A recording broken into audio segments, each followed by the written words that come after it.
Great morning class. I hope you all are fine. Today we are going to understand the next topic of our chapter, which is circular reference. Now firstly, what is a circular reference? A circular reference in Excel is a method in which a cell can refer to its own cell directly or indirectly while writing a formula. मतलब जब हम एक formula लिख रहे हैं Excel की worksheet के अंदर और जिस सेल के अंदर हम फॉर्मूला लिख रहे हैं एक्सीडेंटली हम उसी सेल को यूज भी कर रहे हैं, तो क्या हमारा वो फॉर्मूला वैलिड है या इनवैलिड है? आज हम इसको पढ़ेंगे। और ये जो कॉन्सेप्ट है वो क्या है? Circular reference. जैसे मैं आपको एक सिंपल सा एग्जांपल दिखा देती हूँ। इसके अंदर मैंने एक फॉर्मूला लिखा है। वो फॉर्मूला क्या है? a equal to a plus B. Simple सा फॉर्मूला है, कोई दिक्कत नहीं है। पर अगर हम इसको ध्यान से पढ़े तो मैं करा क्या रही हूँ? I am saying to add a plus B. मैं बोल रही हूँ कि आप टू नंबर्स हैं आपके पास, टू वेरिएबल्स हैं आपके पास a एंड b। उन दोनों वेरिएबल्स को आप ऐड करो और उसका जो भी रिजल्ट है वो आप किसके अंदर डालो? वेरिएबल ए के अंदर। तो क्या ये कैलकुलेशन पॉसिबल है? अगर ऊपर इससे पहले मेरे पास कोई स्टेटमेंट हो जिसमें लिखा हो ए के अंदर कोई वैल्यू है, जैसे A6 है या A5 है या A4 है, तब तो ये वैलिड है। अगर मैं यहाँ पे एक लाइन लिख दूं कि ए के अंदर पहले से 6 है तो 6 प्लस जो भी बी की वैल्यू होगी वो ऐड होके ए की वैल्यू अपडेट हो जाएगी, तो ठीक है। लेकिन अगर मान लो आपका एक ऐसा सेल है जिसके अंदर कोई वैल्यू है ही नहीं, आपका सेल ब्लैंक था, आपने एक सेल लिया था ए, क्योंकि हम कैलकुलेट फॉर्मूलाज तो किसी सेल के अंदर ही लिखेंगे, तो आपका एक सेल था वर्कशीट के अंदर ए, ठीक है। वो क्या था? ब्लैंक था। आप उसके अंदर फॉर्मूला लिखने बैठ गए, ठीक है। और आपने क्या किया? आपने बोल दिया a प्लस बी की वैल्यू को ऐड करके a में ही डाल दो, पर a तो आपका खाली था, उसके अंदर तो आप फॉर्मूला डाल रहे हो, तो आप ऐड में इसकी वैल्यू क्या डलवाओगे? इसकी तो कोई वैल्यू ही नहीं है। तो एक्सीडेंटली आपने क्या कर दिया कि जिस सेल में आपने फॉर्मूला डालना था उसी सेल को आपने रेफर भी कर लिया फॉर्मूला के अंदर। रेफर मतलब यूज कर लिया। Basically what you are doing is you are doing a mistake. And what is your mistake? कि जिस सेल के अंदर आपको फॉर्मूला लिख रहा है, in the same cell you are using that same cell in your formula. तो इसको हम क्या बोलते हैं? Circular reference. लास्ट क्लास में मैंने आपको 3 टाइप्स ऑफ रेफरेंस करवाई थी, एब्सोल्यूट, मिक्स्ड एंड रिलेटिव, ठीक है। 3 रेफरेंस करवाई थी, वो बिल्कुल ठीक थी, वो एड्रेसिंग बेस थे। लेकिन जो सर्कुलर रेफरेंस है वो एक प्रॉब्लम है, वो हमारी मिस्टेक होती है और हमें क्या करना होता है? इसको अवॉइड करना होता है। तो आज हम यही देखेंगे कि एक्सीडेंटली अगर कोई इस ढंग की मिस्टेक करता है तो हम उसको रेक्टिफाई कैसे करते हैं या करेक्ट कैसे करते हैं। सेकेंड थिंग जो हम पढ़ेंगे वो है हमारे regarding formulas of linking worksheets. देखो अब तक हमने क्या किया? हम एक वर्कशीट बनाते थे, हम एक वर्कबुक लेते थे, उसके अंदर हम एक वर्कशीट बनाते थे। In that particular worksheet we used to write our data, we used to write some information, उन्हीं में हम फॉर्मूला लगा लेते थे। मतलब whatever work we were doing only in one particular worksheet। मतलब हम यूज किसको कर रहे थे? सिर्फ एक वर्कशीट को। लेकिन मान लो मैंने एक वर्कशीट बनाई, फिर मेरे को किसी due to some reason I had to create another worksheet. अब मान लो मेरी फर्स्ट वर्कशीट के अंदर कुछ डेटा है, I am having some data which I need in my second worksheet as well. तो क्या मैं उस सारे डेटा को पहले कॉपी करके सेकंड वर्कशीट में लाऊंगी, उसके बाद ही मैं उसमें कैलकुलेशंस कर सकती हूँ? तो माय आंसर इज नो। हमें एक्सेल एक फीचर प्रोवाइड करता है which is linking of worksheets, and using this feature हम क्या कर सकते हैं? हम 2 या मोर देन 2 यानी मल्टीपल वर्कशीट्स को हम क्या कर सकते हैं? आपस में कनेक्ट कर सकते हैं। We can link multiple number या n number of worksheets in Excel. मतलब एक वर्कशीट का डेटा हम दूसरी वर्कशीट के अंदर क्या कर सकते हैं? यूज कर सकते हैं। हमें उस डेटा को वहां पर कॉपी करने की नीड नहीं है। What I am trying to say is कि there is no need to copy the data, क्योंकि जितना हम डेटा को कॉपी करते हैं उतना हम अपनी कंप्यूटर की मेमोरी को क्या करते हैं? फिल करते हैं, ठीक है। तो हमें डेटा कॉपी करने की नीड नहीं है, डेटा आपकी वर्कशीट 1 में ही रहेगा, बस हम उस डेटा को कनेक्ट कर देंगे या लिंक कर देंगे किसी वे से हमारी सेकंड वर्कशीट के अंदर, और हमारा जो कैलकुलेशन है या जो भी हमें करना है we can serve our purpose. Similarly अगर मान लो आपने वर्कशीट 1 के अंदर कोई फॉर्मूला लगाया हुआ है that you need to use in worksheet 2 also, कोई फॉर्मूला था जो आपने वर्कशीट 1 के अंदर लगाया था और आपको दोबारा से यूज करना है वर्कशीट 2 के अंदर, तो आपको कोई नीड नहीं है उस वो फॉर्मूला को दोबारा लिखने की. What you have to do is आपको सिर्फ उसको कॉपी पेस्ट करना है. तो आज हम ये देखेंगे कि अगर हमारे पास 2 या मोर देन 2 वर्कशीट्स हैं and we need to link दोस्त, तो आज हम उन लिंकिंग का प्रोसेस देखेंगे कि हम हमारे फॉर्मूलाज को और हमारे डेटा को कैसे लिंक कर सकते हैं from one worksheet to another. So class, I hope you are going to enjoy the topic. Thank you. Circular reference. A circular reference occurs when a formula in a cell refers to its own cell value directly or indirectly. मतलब जब भी एक formula अपनी ही value को directly या indirectly एक formula के अंदर यूज करने का ट्राई करेगा तो उसको हम क्या बोलेंगे? Cell reference. पहले हम एक एग्जांपल से समझते हैं. मैंने क्या किया, एक वर्कशीट बना ली. A1 सेल के अंदर मैंने क्या वैल्यू डाली? 25 डाल दी. A2 सेल के अंदर मैंने एक फॉर्मूला लगाया है. मेरा फॉर्मूला क्या है कि A1 और A2 को ऐड कर दो. अब क्या ये फॉर्मूला ठीक है? The answer is no. क्योंकि मैं क्या कहना चाह रही हूँ कि A1 और A2 की वैल्यू ऐड हो जाए, ठीक है, पर वो जाएगी किस में? वो तो जाएगी A2 में. But how is it possible? क्योंकि A2 की तो मेरे को वैल्यू ही नहीं पता. A2 की तो मेरे को वैल्यू ही नहीं पता and I am saying add A1 and A2 and then put it in A2. तो जब भी हम कोई ऐसा फॉर्मूला यूज कर देते हैं जिसके अंदर क्या होता है, सेल वैल्यू डायरेक्टली खुद को ही रेफर कर जाता है. जब भी हम एक ऐसा फॉर्मूला बना देते हैं जिसके अंदर जो सेल रेफरेंस होता है वो खुद को ही यूज कर जाता है. मतलब क्या है कि हमें A2 सेल के अंदर वैल्यू डालनी थी और मैंने जिनको ऐड कराया ना उसमें भी मैंने उसी वैल्यू को डाल दिया, जबकि इसकी वैल्यू तो हमें पता ही नहीं है. तो ऐसे केस को हम क्या बोलते हैं? Circular reference. हम क्या बोलते हैं? Circular reference. तो इन केस अगर हम ऐसा कर दे तो होता क्या है, एक वार्निंग मैसेज शो हो जाता है. A warning message is shown which displayed will be displayed as shown. जैसे ये आ गया आपका एक वार्निंग मैसेज, ठीक है. ट्राई रिमूविंग और चेंजिंग दीज रेफरेंसेस और moving the formulas to different cells. मतलब आपको वार्न कर देगा कि आप ठीक फॉर्मूला नहीं लगा रहे हो.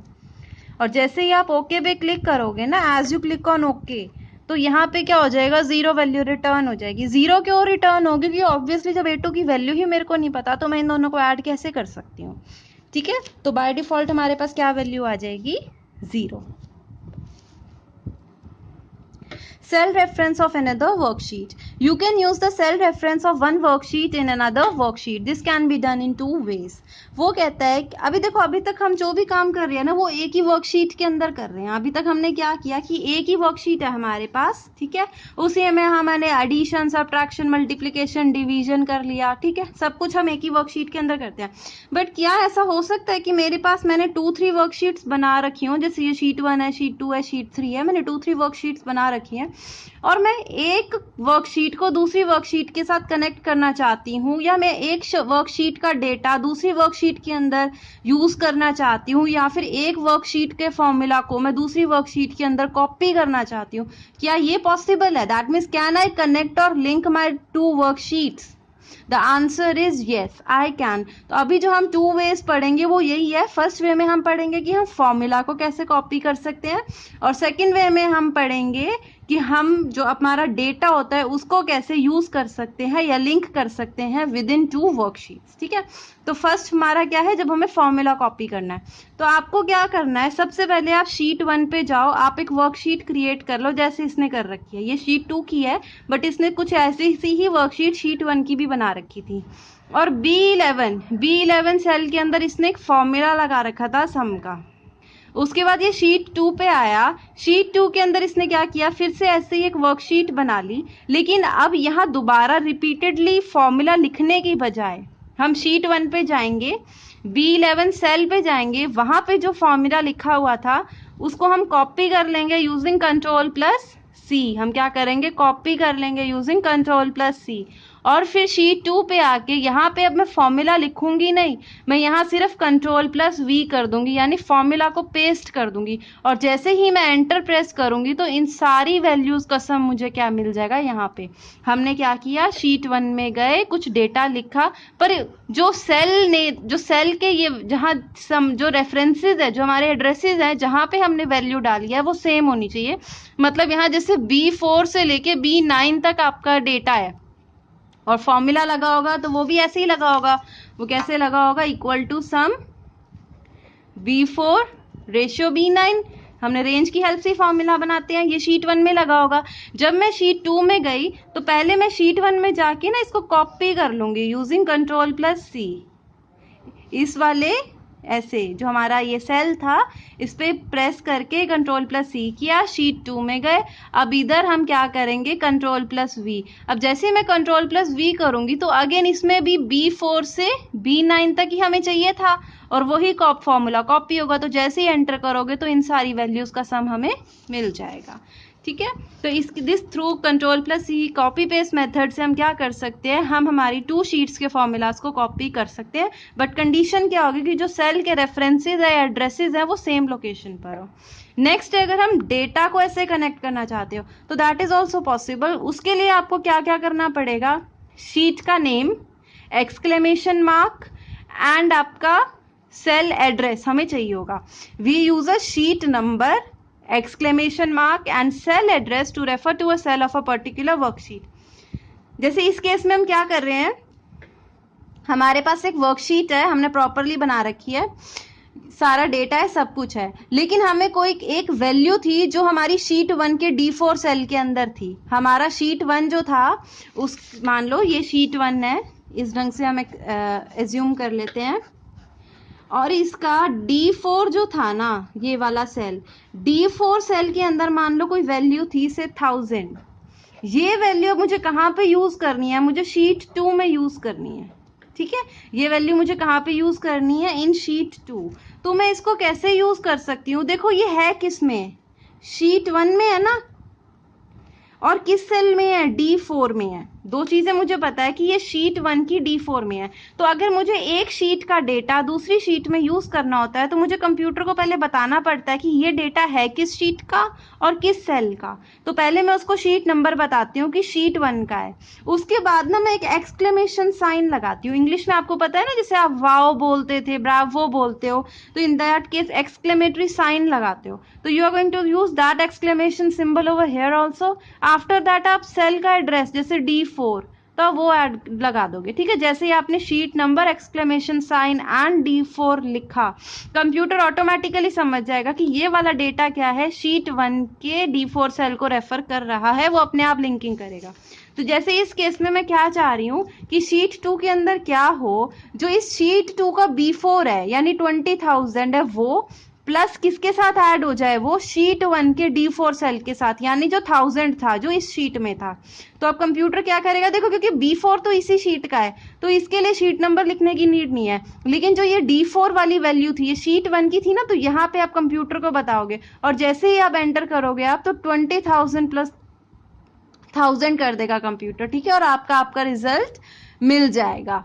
ठीक है, तो आपने क्या करना है, अगर आपको कभी भी एक शीट का डेटा दूसरी में यूज करना हो तो आपको कुछ नहीं करना होता, बस उसका sheet number, exclamation sign and cell address लिखना होता है।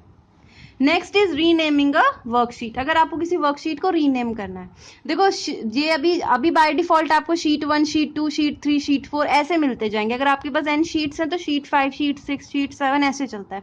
मान लो आप नेम लिखना चाहते हो अगस्त यूटी, सितंबर यूटी, मान लो मैं यूटीज का रिकॉर्ड रखी हूँ तो मैं यहाँ लिखना चाहती हूँ मई यूटी, उसके बाद मैं यहाँ लिखना चाहती हूँ अगस्त यूटी। सितंबर में आपके हाफ ईयरली होंगे तो मैं सितंबर एग्जाम लिखना चाहती हूँ, फिर आपका नवंबर में यूटी होगा। अगर मैं मैं नेम चेंज करना चाहती हूँ, मैं रीनेम करना चाहती हूँ, तो उसके लिए मुझे क्या करना है? I just have to use my mouse. ठीक है, मुझे क्या करना है? मुझे माउस का राइट क्लिक यूज करना है। जिस भी शीट का नेम चेंज करना है, माउस को वहां लेकर जाओ, उस शीट पे राइट क्लिक करो, ये कंटेक्स्ट मेन्यू ओपन होगा, शॉर्टकट मेन्यू जिसको आप बोलते हो, उसमें आपके पास रीनेम का ऑप्शन आएगा।